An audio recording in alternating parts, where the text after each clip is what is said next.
जय हिंद दोस्तों, आपका अपने गुरुकुल में स्वागत है। आज का देखिए जो वीडियो हमारा ये साइंस का प्रैक्टिस सेट है। ठीक है, एएलपी के लिए हमारा साइंस का प्रैक्टिस सेट है। तो चलिए शुरू करते हैं। तो देखिए जो हमारा पहला सवाल इसमें रिक्त स्थान में सबसे उपयुक्त विकल्प भरना है। तो हमारा देखिए क्वेश्चन में ध्वनि की पिच इसके खाली स्थान पर निर्भर करती है, यानी कि ध्वनि की पिच किस पे निर्भर करती है? लय पे, आवृत्ति पे, आयाम या तरंग दर। तो इसका आंसर हो जाएगा किस पर? आवृत्ति पर। ठीक है, क्या हो जाएगा कि ध्वनि की पिच इसके आवृत्ति पर निर्भर करती है। ठीक है, तो यहाँ पे क्या भरा जाएगा? आवृत्ति हो जाएगा। तो ये था हमारा क्या पहला क्वेश्चन, जो जिसका ऑप्शन नंबर ए हमारा करेक्ट हो जाएगा। देखिए जो दूसरा क्वेश्चन है H2O2 + Cl2 gives 2HCl + O2 अभिक्रिया में H2O2 किसके रूप में कार्य करता है? ऑप्शन हमारा है एक क्षार के रूप में, एक अपचायक के रूप में, एक अम्ल के रूप में या ऑक्सीकारक के रूप में। तो कौन सा हो जाएगा? ऑप्शन नंबर बी हमारा इसका करेक्ट आंसर हो जाएगा, यानी कि H2O2 जो होगा यह एक अपचायक होगा। ठीक है, अपचायक के रूप में कार्य करेगा।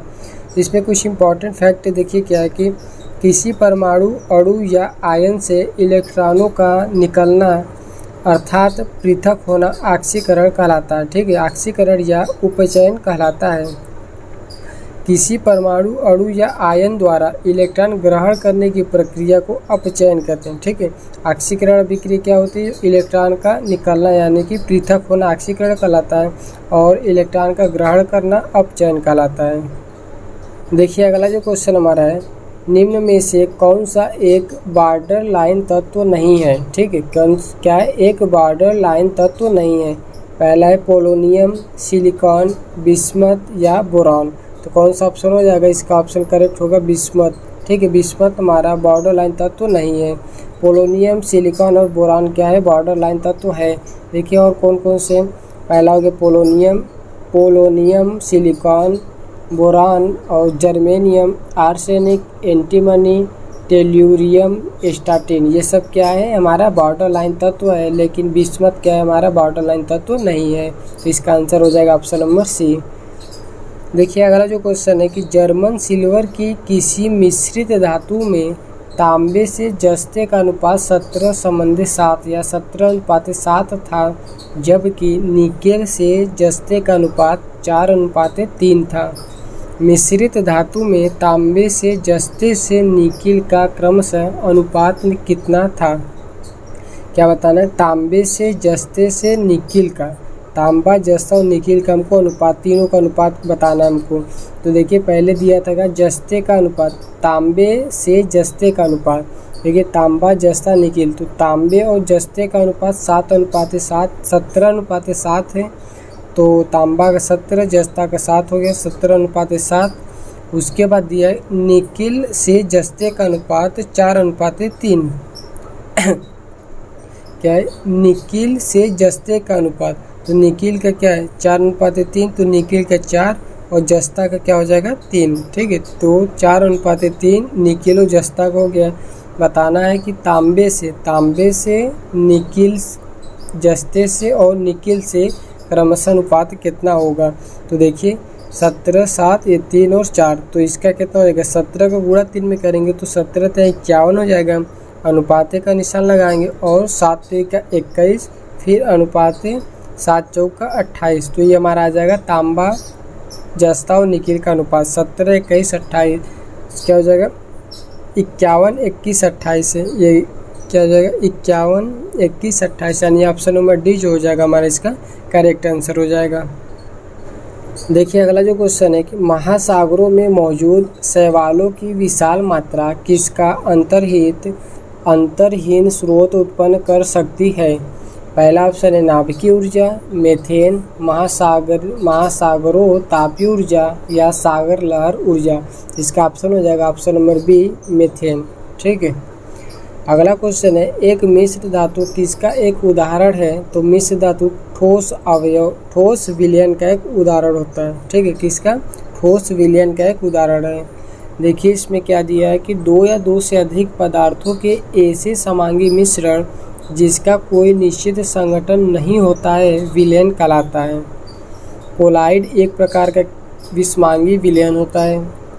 अगला है कि द्रव में ठोस के कोलाइडी विलयन को सॉल्व कहते हैं। ठीक है, विलयन में जो पदार्थ सर्वाधिक मात्रा में होता है उसे विलायक का तथा कम मात्रा में उपस्थित पदार्थों को विलेय कहते हैं।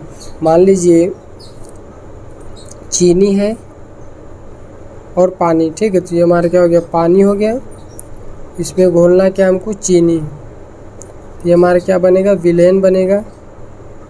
ठीक है, तो पानी की मात्रा ज़्यादा होता है, चीनी की मात्रा कम होता है। तो पानी की मात्रा ज़्यादा यानी कि क्या है कि सर्वाधिक मात्रा में जो होता है उसे विलायक कहते हैं। तो पानी ज़्यादा होगा तो ये हमारा क्या हो जाएगा, पानी हमारा विलायक हो जाएगा। और चीनी हमारा क्या हो जाएगा, देखिए, तथा कम मात्रा में उपस्थित पदार्थ को विलेय करते हैं। तो चीनी हमारा क्या हो जाएगा, विलेय हो जाएगा। यानी कि जिसमें कोई पदार्थ घुलेगा विलायक हो जाएगा, और जो पदार्थ घुलेगा वह विलेय हो जाएगा। निलंबन एक प्रकार का क्या होता है, विषमांगी मिश्रण होता है। निम्नलिखित में से मानव मस्तिष्क का वह हिस्सा कौन सा है जिसमें विचारों का संग्रह होता है? सेरेबेलम, अग्र मस्तिष्क, अनुमस्तिष्क या मध्य मस्तिष्क? तो इसका आंसर हो जाएगा ऑप्शन नंबर बी, अग्र मस्तिष्क। ठीक है, अगला क्वेश्चन है, जब मैग्नीशियम रिबन हवा में जलाया जाता है तो कौन सा यौगिक उत्पन्न होता है? ऑप्शन एक है हमारा क्या, मैग्नीशियम नाइट्राइड, दूसरा मैग्नीशियम नाइट्रेट, या तीसरा मैग्नीशियम ऑक्साइड, चौथा है मैग्नीशियम कार्बोनेट। तो ऑप्शन नंबर सी इसका करेक्ट आंसर होगा, मैग्नीशियम ऑक्साइड।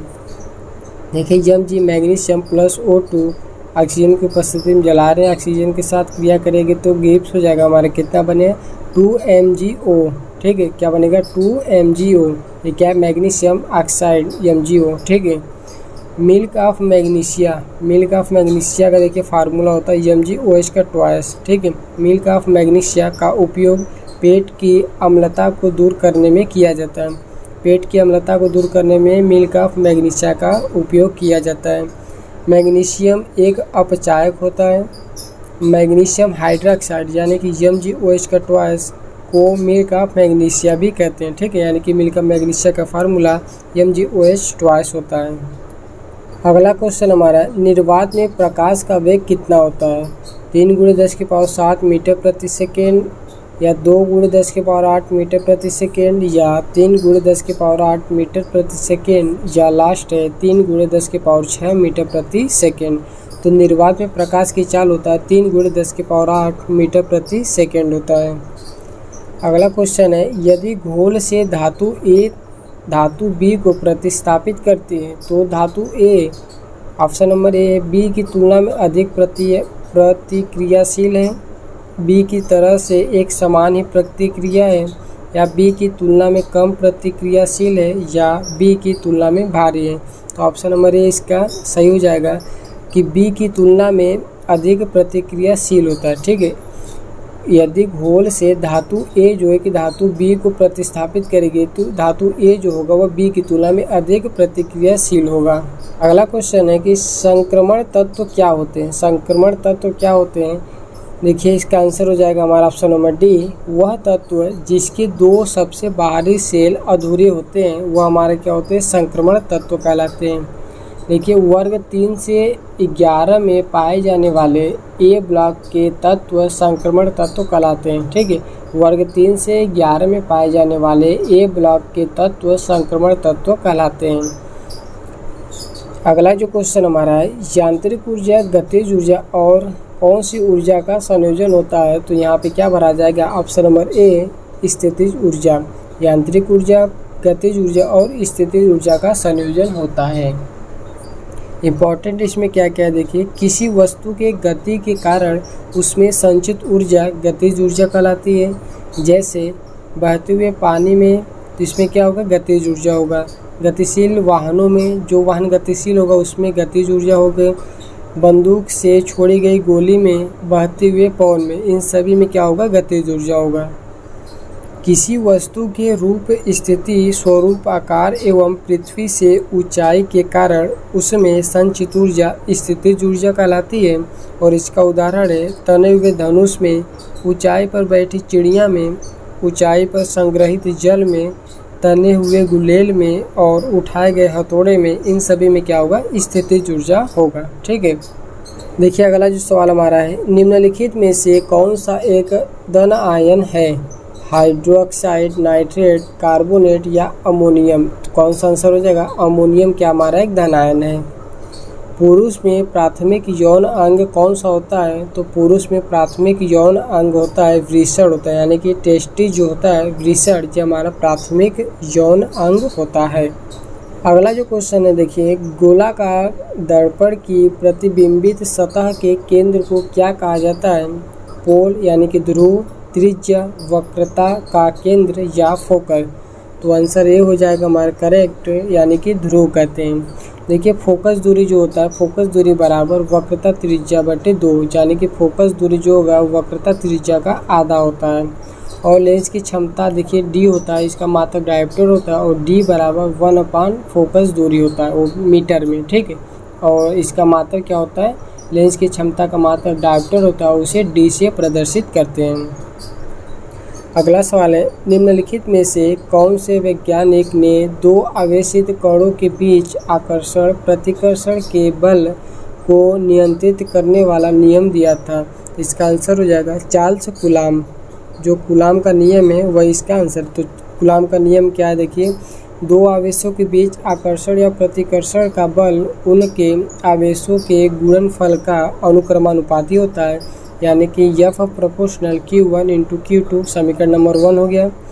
और दूसरा क्या उसी में पॉइंट कि 2 आवेशों के बीच आकर्षण या प्रतिकर्षण का बल आवेशों के बीच की दूरी के वर्ग का व्युत्क्रमानुपाती होता है, यानी कि F प्रोपोर्शनल 1/r²। ये समीकरण नंबर 2। तो कूलाम के नियम के अनुसार समीकरण 1 और 2 से क्या हो जाएगा, F प्रोपोर्शनल Q1 Q2/r²। ठीक है, तो प्रोपोर्शनल हटेगा तो यहाँ पे K आ जाएगा, तो F बराबर K Q1 Q2/r²।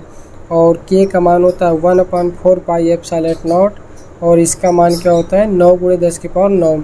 K बराबर क्या होता है 1/4πε0, और 1/4πε0 जीरो का मान कितना होता है 9 × 10⁹ होता है।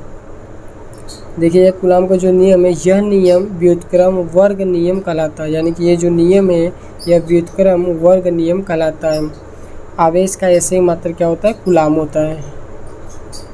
देखिए अगला जो सवाल है, निम्नलिखित में से कौन सा कथन प्रयोग करने के लिए गलत होगा, एक तत्व का 1 मोल, एक यौगिक का 1 मोल, एक तत्व का 1 परमाणु, या एक यौगिक का 1 परमाणु। तो इसका ऑप्शन नंबर डी हमारा क्या हो जाएगा, सही हो जाएगा। एक यौगिक का 1 परमाणु, ये हमारा क्या है, कथन गलत है। अगला सवाल है, निम्न में से कौन सा जीव पुनर्जनन और मुकुलन द्वारा प्रजनन कर सकता है, खमीर, प्लाज्मोडियम, प्लेनेरिया या हाइड्रा। तो कौन सा होगा, ऑप्शन नंबर डी हाइड्रा क्या है, पुनर्जनन और मुकुलन दोनों द्वारा प्रजनन कर सकता है। देखिए मुकुलन यानी बर्डिंग जो होता है, मुकुलन द्वारा प्रजनन हाइड्रा करता है और यीस्ट करता है। और पुनर्जनन रीजनरेशन द्वारा कौन प्रजनन करता है, हाइड्रा और प्लेनेरिया करता है। ठीक है, तो इसमें था कि पुनर्जनन और मुकुलन द्वारा दोनों द्वारा प्रजनन कौन कर सकता है, तो हमारा हाइड्रा इसका आंसर हो जाएगा। और देखिए कौन कौन से प्रजनन होते हैं, कायिक प्रवर्धन द्वारा प्रजनन कौन करता है, हरी घास करती है, जो भी हरी घास होती है वो, ब्रायोफाइलम, मनी प्लांट, आलू, प्याज, केला, ये सब क्या है, कायिक प्रवर्धन द्वारा प्रजनन करते हैं। विखंडन द्वारा देखिए कौन कौन करता है प्रजनन, तो विखंडन द्वारा 2 होते हैं, एक तो द्विखंडन और एक बहुविखंडन। तो द्विखंडन में कौन कौन आते हैं, अमीबा, पैरामीशियम, लेशमैनिया आदि ये सब आते हैं। और बहुविखंडन में क्या आता है, प्लाज्मोडियम। ठीक है, देखिए अगला जो सवाल है, गति का पहला समीकरण किसके बीच संबंध दर्शाता है, स्थिति और समय, वेग और समय, स्थिति और वेग, या वेग और त्वरण। तो देखिए सबसे पहले गति का समीकरण क्या है, तो इसका आंसर हमारा ऑप्शन नंबर बी हो जाएगा, वेग और समय के बीच संबंध दर्शाता है। तो गति के कितने समीकरण है, गैलीलियो ने समीकरण को दिया था। तो पहला समीकरण है v बराबर u plus A T. v क्या अंतिम वेग, u हमारा प्रारंभिक वेग है, a त्वरण है, t समय है। तो v बराबर u प्लस ए टी, ये हमारा पहला समीकरण है। और पहला समीकरण क्या है, वेग और समय के संबंध को बताता है। वेग और समय के संबंध को बताता है। ये हमारा सवाल था। और इसमें जो दूसरा समीकरण देखिए, गति का दूसरा समीकरण यस बराबर U T plus half A T square. इसमें क्या है कि स्थिति और समय संबंध को बताता है, स्थिति और समय के बीच संबंध को बताता है ये दूसरा समीकरण।